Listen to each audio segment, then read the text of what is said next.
Curso de Edificação Espiritual, aula número 19, Escatologia, parte 1. Definição. Escatologia é o estudo através da palavra de Deus das coisas que acontecerão no final dos tempos. Muito do que está escrito na Bíblia sobre o fim dos tempos ainda é mistério para nós. Porém, mesmo sem entender tudo, o mais importante é acreditarmos na vinda gloriosa de Cristo e reconhecer que é preciso obedecer a Deus e à Sua palavra, sabendo que tudo o que Deus falou se cumprirá. Item número 2, o arrebatamento. No final dos tempos, Jesus voltará à Terra 2 vezes, a primeira para buscar sua igreja e a segunda para estabelecer o seu reino. A primeira vinda, que é o arrebatamento, é conhecida como a volta invisível de Cristo, pois nem todos o verão, o Salvador, apenas a sua igreja. Todos os salvos, desde o princípio do mundo, serão levados por Jesus dessa terra. Os vivos serão transformados e os mortos ressuscitarão. 1 Tessalonicenses 4, do 14 ao 18. Se crermos que Jesus morreu e ressurgiu, cremos também que Deus trará, mediante Jesus e juntamente com ele, aqueles que nele dormiram. Dizemos a vocês, pela palavra do Senhor, que nós, os que estivermos vivos, os que ficarmos até a vinda do Senhor, certamente não precederemos os que dormem. Pois, dada a ordem, com a voz do arcanjo e ressoar da trombeta de Deus, o próprio Senhor descerá do céu, e os mortos em Cristo ressuscitarão primeiro. Depois disso, os que estivermos vivos seremos arrebatados juntamente com ele nas nuvens, para o encontro com o Senhor nos ares, e assim estaremos com o Senhor para sempre. Consolem-se uns aos outros com estas palavras. O arrebatamento acontecerá num instante tão rápido quanto um piscar de olhos. 1 Coríntios 15, dos 51 e 52, que diz: Eis que eu lhes digo um mistério. Nem todos dormiremos, mas todos seremos transformados, num momento, num abrir e fechar de olhos, ao som da última trombeta, pois a trombeta soará, os mortos ressuscitarão incorruptíveis e nós seremos transformados. Sempre alertas. O propósito de conhecer o arrebatamento é manter o nosso coração fiel, na expectativa de ver Jesus em glória. Mateus 24, do 36 ao 51. Quanto ao dia e à hora ninguém sabe, nem os anjos no céu, nem o Filho, senão somente o Pai. Como foi nos dias de Noé, assim também será na vinda do Filho do Homem. Pois nos dias anteriores ao dilúvio, o povo vivia comendo e bebendo, casando-se e dando-se em casamento, até um dia em que Noé entrou na arca, e eles nada perceberam, até que veio o dilúvio e os levou todos. Assim acontecerá na vinda do Filho do Homem. 2 homens estarão no campo, um será levado e o outro deixado. 2 mulheres estarão trabalhando no moinho, uma será levada e outra deixada. Portanto, vigiem, porque vocês não sabem em que dia virá o seu Senhor. Mas entendam isso, se o dono da casa soubesse a que hora da noite vem o ladrão, ele ficaria de guarda e não deixaria que a sua casa fosse arrombada. Assim, também vocês precisam estar preparados, porque o Filho do Homem virá numa hora em que vocês menos esperam. Quem é, pois, o servo fiel e sensato, a quem o seu Senhor encarrega dos de sua casa para lhes dar alimento no tempo devido? Feliz o servo a quem o seu Senhor encontrar fazendo assim quando voltar. Garanto-lhes que ele o encarregará de todos os seus bens. Mas suponham que esse servo seja mau e diga a si mesmo: meu senhor se demora, e então comece a bater em seus conservos e a comer e a beber com os beberrões. O senhor daquele servo virá num dia em que ele não espera e numa hora em que não sabe. Ele o punirá severamente e lhe dará lugar com os hipócritas, onde haverá choro e ranger de dentes. A passagem abaixo apresenta as virgens como sendo a igreja. Portanto, dali concluímos que aqueles que forem salvos, porém estiverem entregues aos desejos e pecados da carne, sem ter suas lamparinas cheias de azeite, que é a comunhão com Deus, estes não serão arrebatados, mas ficarão para a terra, para a grande tribulação. Isso está escrito em Mateus 25, versículo 1 ao 13, que diz assim: O reino dos céus, pois, será semelhante a 10 virgens que pegaram suas candeias e saíram para encontrar-se com o noivo. 5 delas eram insensatas e 5 prudentes. As insensatas pegaram suas candeias, mas não levaram óleo consigo. As prudentes, porém, levaram óleo em vasilhas juntamente com as candeias. O noivo demorou a chegar e elas ficaram com sono e adormeceram. À meia-noite ouviu-se um grito. O noivo se aproxima. Saiam para encontrá-lo. Então todas as virgens acordaram e prepararam suas candeias. As insensatas disseram às prudentes: Dê-nos um pouco do seu óleo, pois as nossas candeias estão se apagando. Elas responderam: Não, pois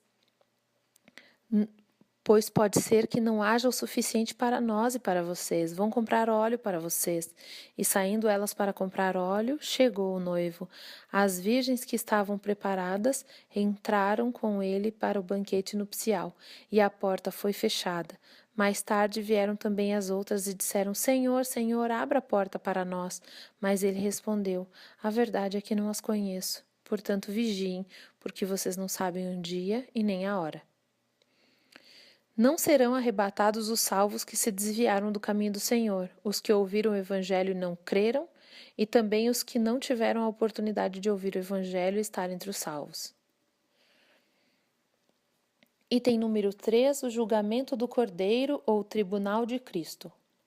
Logo após o arrebatamento, todos aqueles que foram arrebatados, ou seja, todos os salvos, irão para o julgamento do Cordeiro. Este julgamento não será para condenação ou salvação, mas para julgar as obras que foram feitas na terra. De acordo com as obras, será dada uma premiação. Estes prêmios são conhecidos na Bíblia como coroa ou galardão. 2 Coríntios 5,10 diz: Pois todos nós devemos comparecer perante o tribunal de Cristo, para que cada um receba de acordo com as obras praticadas por meio do corpo, quer sejam boas, quer sejam más. E Apocalipse 22:12, que diz: Eis que venho em breve, a minha recompensa está comigo e eu retribuirei a cada um de acordo com o que fez. Antigamente, em competições, o vencedor recebia uma coroa de louros. Depois de uma vitória em uma guerra, as coroas identificavam o grau de envolvimento na vitória alcançada. O propósito do galardão está na vontade de Deus em recompensar o cristão por permanecer obediente à sua palavra, mesmo em meio aos perigos e dificuldades que tenha enfrentado na terra. As obras são provadas, ou seja, serão julgadas se foram feitas tendo Cristo como fundamento e se o agradaram. Apenas as obras aprovadas serão válidas para recebimento do prêmio ou galardão. 1 Coríntios 3, do 12 ao 15 diz: Se alguém constrói sobre esse alicerce, usando ouro, prata, pedras preciosas, madeira, feno ou palha, a sua obra será mostrada, porque o dia a trará à luz, pois será revelada pelo fogo, que provará a qualidade da obra de cada um. Se o que alguém construiu permanecer, esse receberá recompensa. Se o que alguém construiu se queimar, esse sofrerá o prejuízo.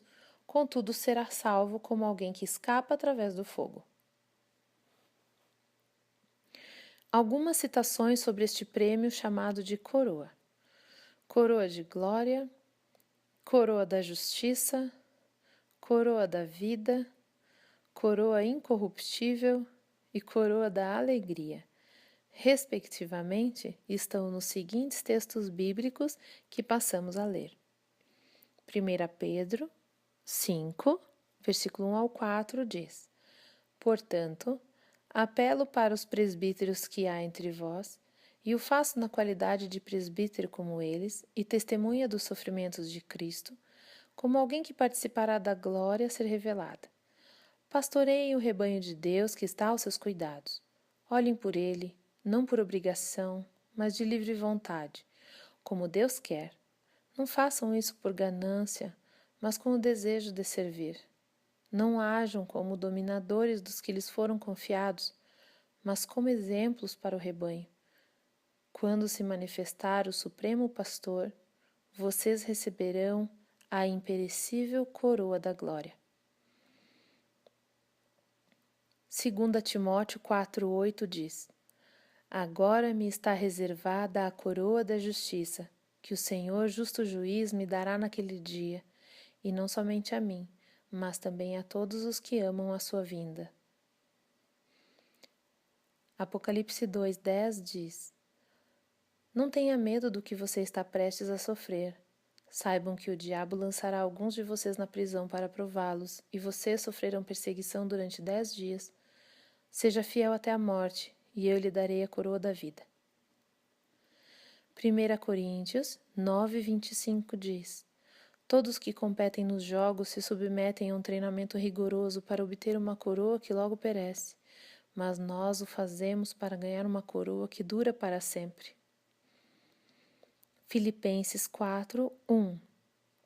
Nesse texto, Paulo se refere aos irmãos que levou a Cristo como sendo a sua coroa e a sua alegria.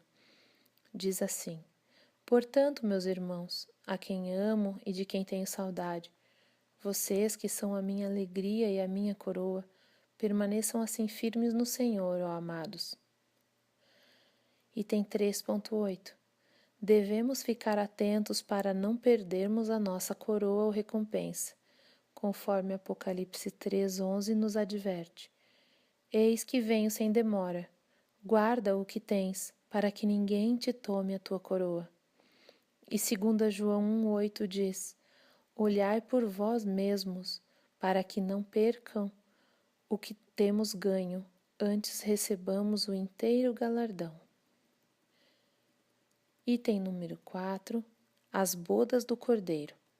Acontecerá logo após do julgamento do Cordeiro, nas regiões celestiais, onde participarão os salvos e o seu Salvador Jesus.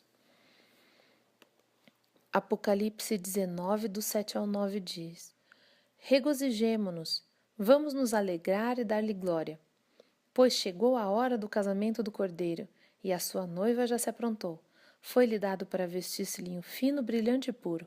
O linho fino são os atos justos dos santos. E o anjo me disse: Escreva, felizes os convidados para o banquete do casamento do Cordeiro. E acrescentou: Estas são as palavras verdadeiras de Deus.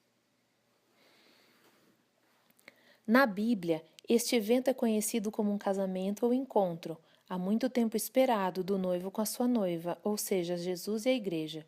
A simbologia de um casamento se aplica a este evento, pois, tal como um casamento, será concluída a aliança e união entre Jesus e a sua igreja.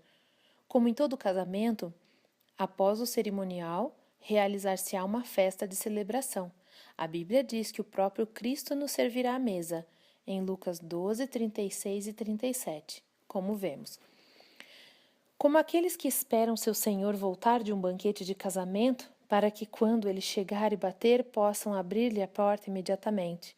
Felizes os servos cujo Senhor os encontrar vigiando quando voltar. Eu lhes afirmo que ele se vestirá para servir, fará que se reclinem à mesa, e virá e servi-los-á. Os salvos que morreram antes do nascimento de Jesus também participarão das bodas. Mateus 8:11. Eu lhes digo que muitos virão do Oriente e do Ocidente e se assentarão à mesa com Abraão, Isaque e Jacó no reino dos céus. Neste mesmo tempo, enquanto a igreja celebra as bodas do Cordeiro nos ares, no céu, nas regiões celestes, na terra ela é tomada pela grande tribulação. Este foi o conteúdo da aula número 19. Agora temos os exercícios de fixação. Um bom trabalho.